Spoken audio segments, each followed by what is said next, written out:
apabila terdapat orang yang mengatakan kambing ini saya jadikan korban, apakah ucapan tersebut menyebabkan korbannya menjadi korban wajib? Niki maksudnya ngeten Bapak Ibu.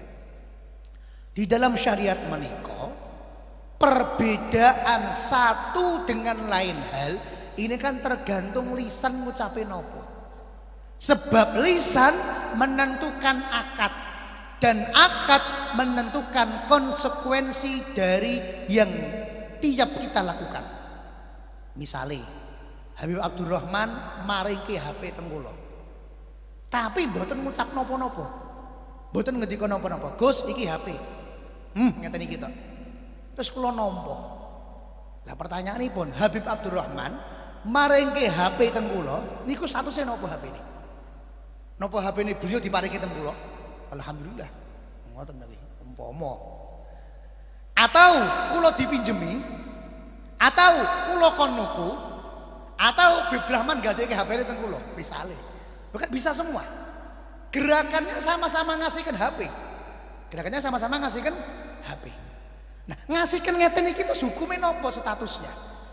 Jual beli bisa atau gadai bisa atau diberikan bisa atau dipinjemi bisa atau disewakan bisa. Gerakannya sama. Nah, untuk membedakan mana yang jual beli, mana yang gadai, mana yang pinjam, mana yang sewa, mana yang dihibahkan dengan apa? Dengan lisan.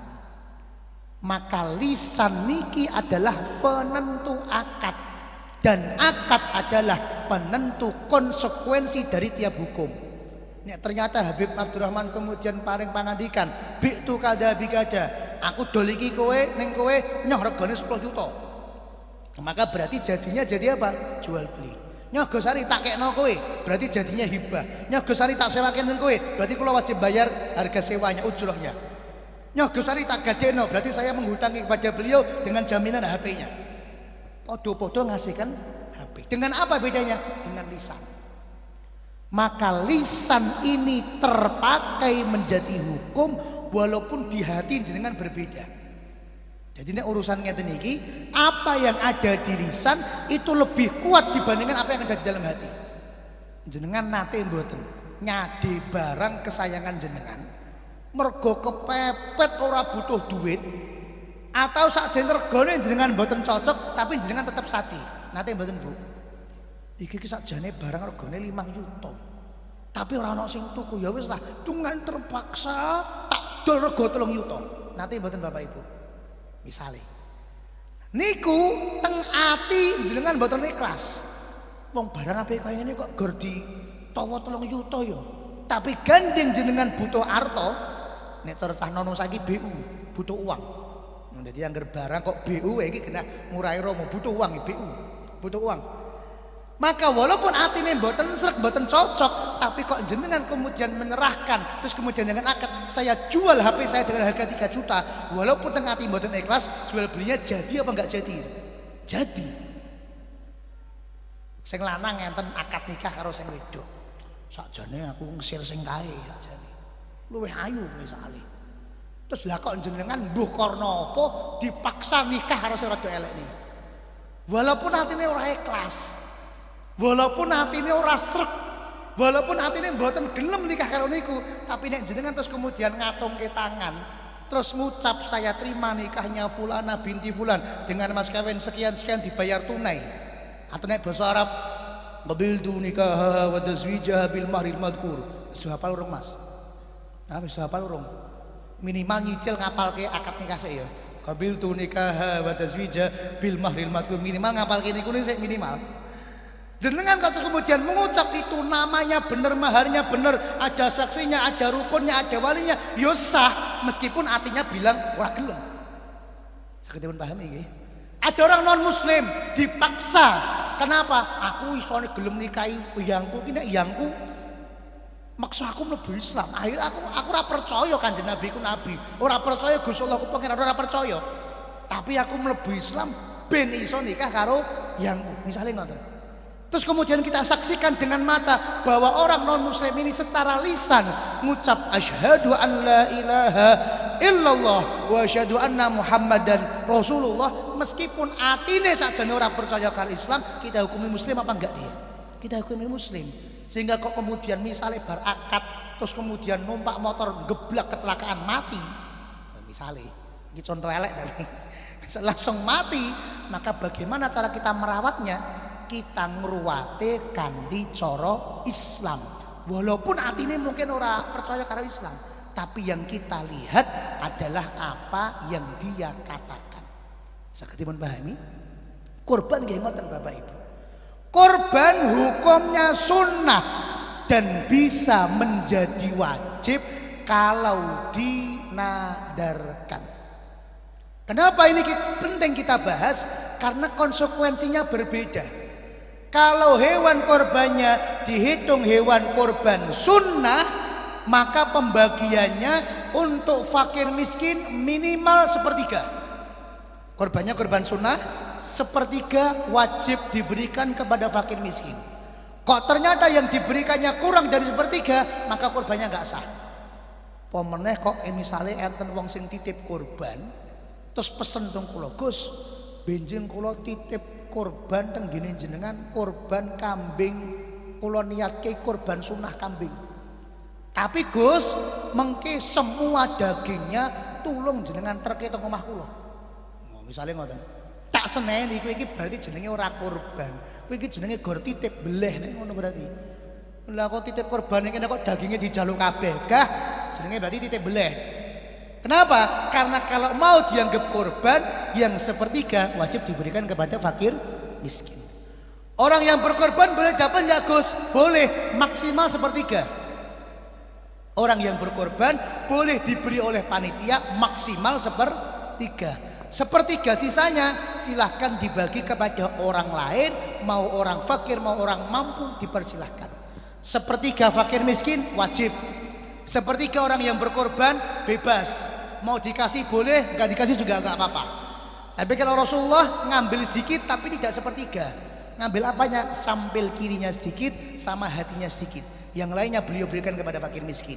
Tapi ini umpama jaluk banyak yang berkorban, boleh diberi maksimal sepertiga. Kemudian untuk orang yang mampu, tetangga-tetangga masyarakat diberikan sepertiga. Sepertiga, sepertiga, sepertiga. Kalau kambingnya kambing kurban sunnah, kalau sapinya sapi kurban sunnah. Tapi kalau kemudian dinadarkan itu kurban, sehingga kurban awal mulanya sunnah, karena dinadarkan berubah menjadi wajib, maka kalau kambingnya kambing kurban wajib, sapinya sapi kurban wajib, itu harus diberikan 100% kepada fuqara wal masakin. Kayak enten wong nadar korban terus jipuk sithik mawon dari dagingnya, tidak sah korbannya, wajib diulang karena wajib. Karena korbannya korban wajib, korban nadar. Kok kemudian oleh panitia diberikan kepada orang kaya, enggak sah korbannya, wajib diulang. 100% bagian dari hewan korban wajib diberikan kepada fuqara wal masakin, wajib. Nah, perubahan status korban sunnah menjadi wajib itu hanya di lisan, hanya di lisan. Jenengan nadar niku nanteng lisan, ya Allah saya nadar begini, ya Allah saya nadar begini, itu kan di lisan. Lalu bagaimana perubahan tersebut terjadi? Kita baca bareng-bareng. Nadar itu ada 3 macam. Jadi Bapak Ibu, kalau jenengan genah ngucap nadar, maka hukumnya menjadi nadar. Ya Allah saya nadar mau nyembelih hewan kambing dalam Idul Adha apabila saya lolos dalam CPNS misalnya. Misalnya kita usumi wong daftar CPNS. Kusari mboten kepengin, mboten. Kepengin kula sesuk dadi presiden. Oh, sing gaji PNS. Misalnya enten tiyang sing ngoten menika ngucap, "Ya Allah, saya nadar," maka hukumnya pasti nadar. Nah, sekarang ternyata di dalam syariat juga dihukumi nadar walaupun tidak ada kata-kata nadarnya. Misal, nadar waktu. Tahun ini saya akan berkorban. Kok enten tiyang sanjang ngoten niku maka niku oleh syariat sudah dihitung nadar. Tahun ini saya akan berkorban, sudah dihitung nadar. Contohnya nadar waktu yang pertama. Yang kedua ada lagi contohnya nadar tempat. Saya akan nadar di Darul saya akan menyembelih hewan korban di Darul Hidayah.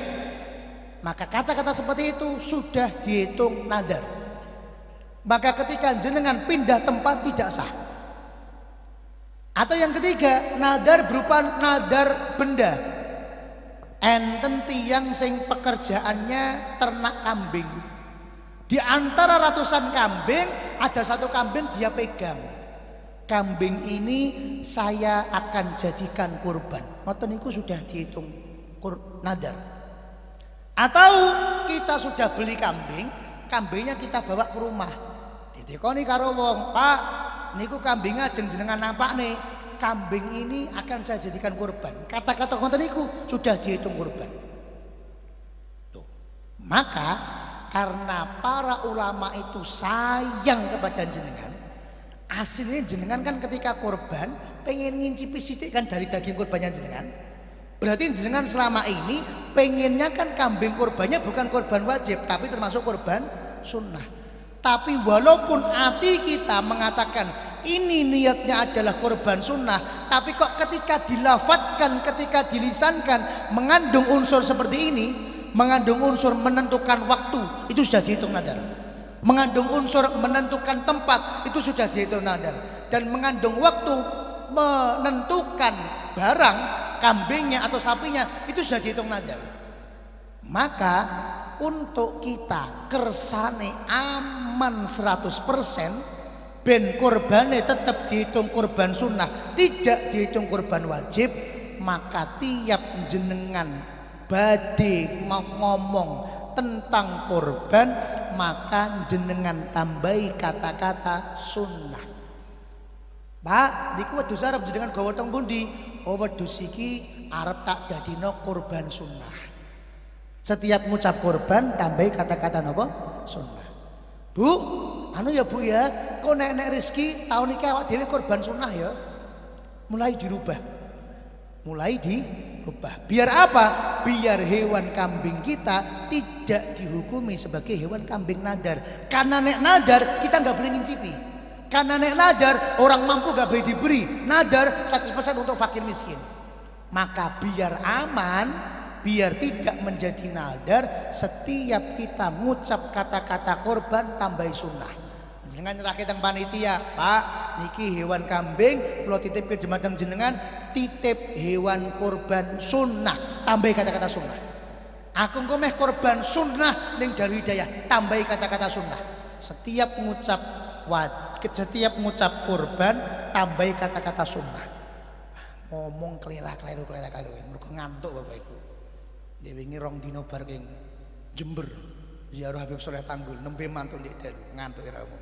Oke, sekarang Gus, buktinya mana? Kita buka di ibaratnya Mas Siti. Qauluhu wala tajibu, kita baca bareng-bareng. Ya, terus ini bukan kata Gus Ari, tapi memang hukumnya kados mekaten. Gus Ari garek menyampaikan tok. Qauluhu sudah Mas Siti. Qauluhu wala tajibul udhiyah illa bin nadar.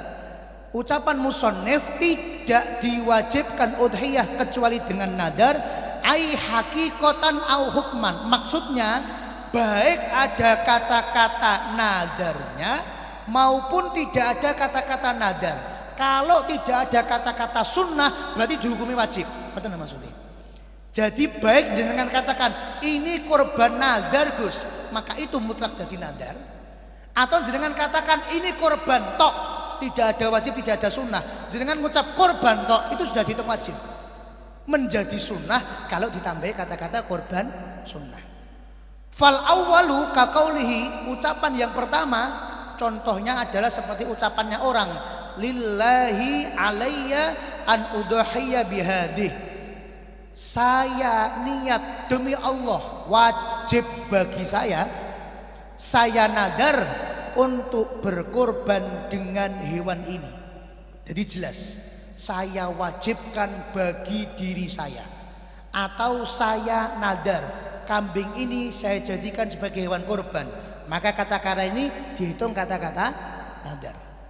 Wasani kakaulihi, atau contoh yang kedua seperti ucapannya orang, ja'altu hadihi udhiyatan, saya jadikan kambing ini sebagai kambing kurban. Saya jadikan kambing ini sebagai kambing kurban. Itu hukumnya tetap dihukumi nadar. Fal ja'lu bimanzilatin nadar, bal mata qala hadihi udhiyah sarat wajibatan wa in jahula dzalik. Kok ada orang menentukan waktu, tahun ini saya akan kurban, menentukan tempat saya akan kurban di Sukoharjo, atau menentukan barang kambing ini saya jadikan sebagai kurban, maka apa? Mata qala hadhihi udhiyah syarat wajibah, maka kata-kata seperti itu sudah membuat jenengan bernadar. Walaupun secara lisan tidak ada kata-kata nadar, meskipun kita belum tahu hukumnya, maka hukumnya sudah dihukumi kurban yang wajib. Sakitipun pamit Bapak Ibu nggih. Maka mulai saat menika setiap jenengan badhe ngucap kata-kata kurban, kersane kurbannya tidak dihukumi kurban wajib, maka tiap jenengan nyebut kurban tambahi kata-kata sunnah. Bu, anu ya, nek rezeki tahun iki awak dhewe kurban sunnah. Nek mboten ditambahi sunnah, maka berarti dihitung nadar. Kok sampai jenengan gadah rezeki tenan, maka jenengan wajib menyembelih kurban. Maka setiap jenengan ngomong kata-kata kurban tambahi sunnah. Niki kula bulan bali ini kula bulan bali ini kenapa? Karena nek sampai jenengan dihukumi nadar, maka enggak boleh batal. Nomor satu. Wis kemudian ngomong nadar, kok ternyata pas hari H duitnya kanggo sing liyane, enggak boleh. Tetap wajib dibayarkan. Kenapa? Sekadung nadar. Yang kedua, batalkan nadar dosa besar. Wis kadung nadar gak sida dosa. Yang ketiga, wajib dikodok wis kadung nadar. Nek tahun ini gak bisa, tahun depan. Ribet kan nadar menika. Yang keempat, hewan nadar, hewan wajib tidak boleh diberikan kepada yang berkorban, tidak boleh diberikan kepada orang kaya. 100% diberikan kepada orang fakir dan miskin. Loh, niki nek empat-empatnya jenengan langgar dosa double papat Bapak Ibu. Maka ulama sayang. Apa itu? Hukumnya seperti ini diterangkan, terus kemudian diberikan solusi. Diberikan solusi dengan cara apa? Tiap ngucap kata-kata korban, jenengan ngucap kata-kata sunnah. Bagian terjemahnya mesti bagian bawah. Ini kita ambil dari kitab Hasyiah Al-Baijuri juz 2 halaman 296.